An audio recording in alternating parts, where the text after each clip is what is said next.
take a few things I say with a grain of salt. I did not know that K3 was going crazy. I did not know that she was with Slum Sixes, cheated on the nigga with Che, and then dropped a diss track on Slum Sixes, and then was talking crazy about Jace's kid. Now look, I love hating, I love spreading hatred, I love the negativity, I love all of it. I love the beef and broccoli. But some stuff is just too crazy. K3 is one of the newest and hottest rappers in the underground right now, especially out of all the women. She been locking the fuck in since May last year. She was posting hell snips on Instagram, TikTok, and everybody was feeling it, and rightfully so. You know, the music is hard as fuck. I remember I first saw her from this reel, and I thought it was hard though. And I haven't been listening to her much around that time. And then I started checking her out more maybe like a month or a month and a half ago when I first wrote the script for this video. And it was a cypher that she did that really made me fuck with her musically.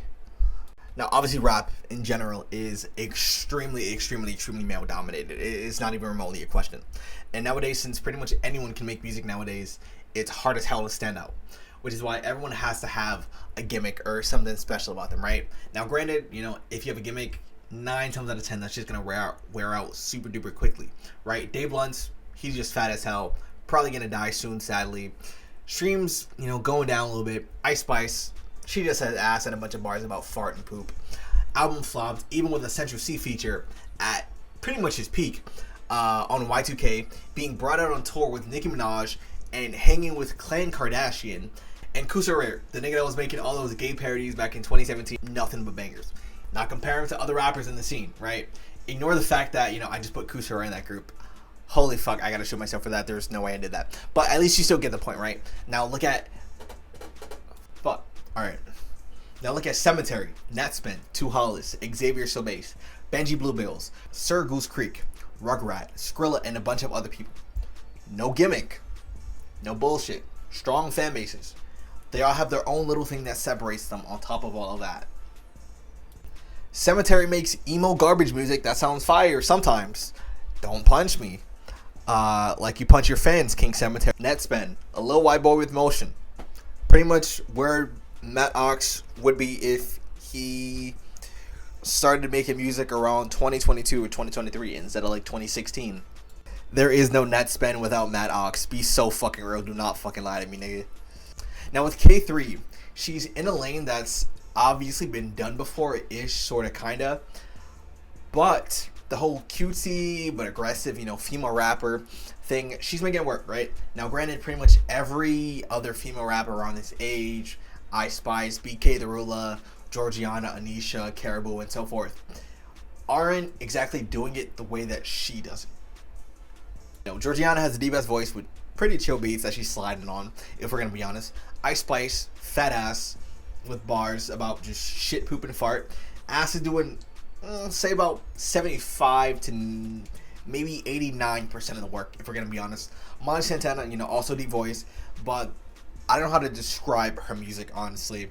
Anisha, Caribou are pretty much the same, except Anisha sounds way more relaxed in her music, from that I've heard from her, at least. And Kara has a lot more energy, along with BK the Rilla.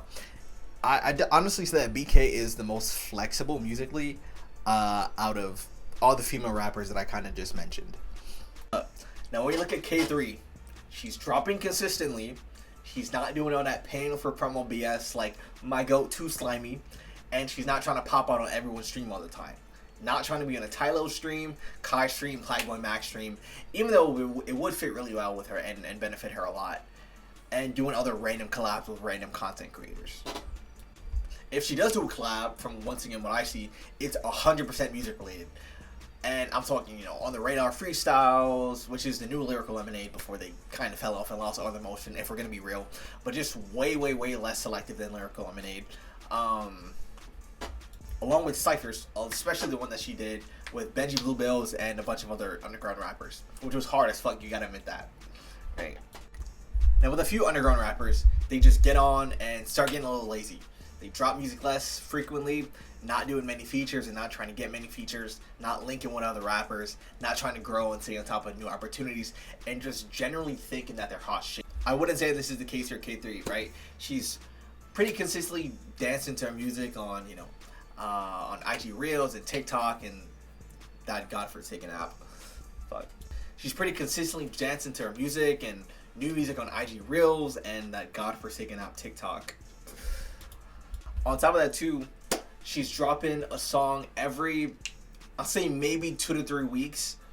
She definitely slowed down a lot more from before, but she's probably just figuring some more stuff out. At the end of the day, music takes time, which is still a pretty decent pace, and still on par with new rappers that are coming up, like Laserdam, who's also dropping really consistently, Baby Chief Do It, Georgiana, and so forth.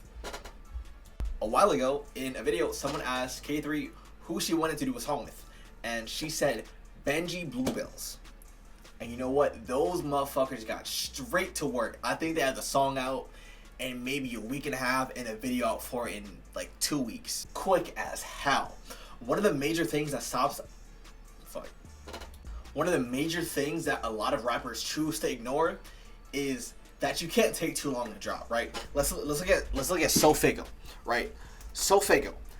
Oh shit, my thing just. That motherfucker was on top of the underground in like 2019 and 2020 before he took over, right? He got signed to Cactus Jack. He got a Lyrical Lemonade video. He had over 100 million views, I believe, on Knock Knock. He was blown up on TikTok, #1 on TikTok, music wise, and a bunch of other stuff. And he also got on Billboard too. And he had all this hype around him. He's next up. He's next up. He's next up. He's next up out of the underground. He's gonna keep making big moves. He's gonna get out of the underground soon, and he's gonna keep doing a bunch of songs with Travis Scott and all these other big rappers and keep blowing up, right?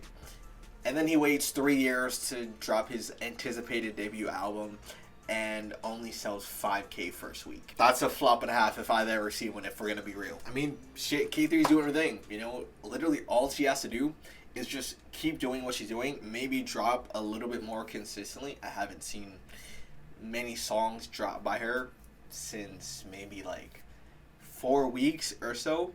But I mean, she's probably figuring it out.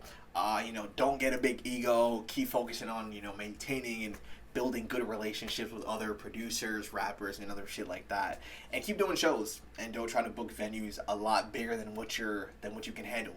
And do a smoke perp, right? Stay relatively consistent and try new things, but also not deviate an insane amount to kind of make your core audience not like you anymore.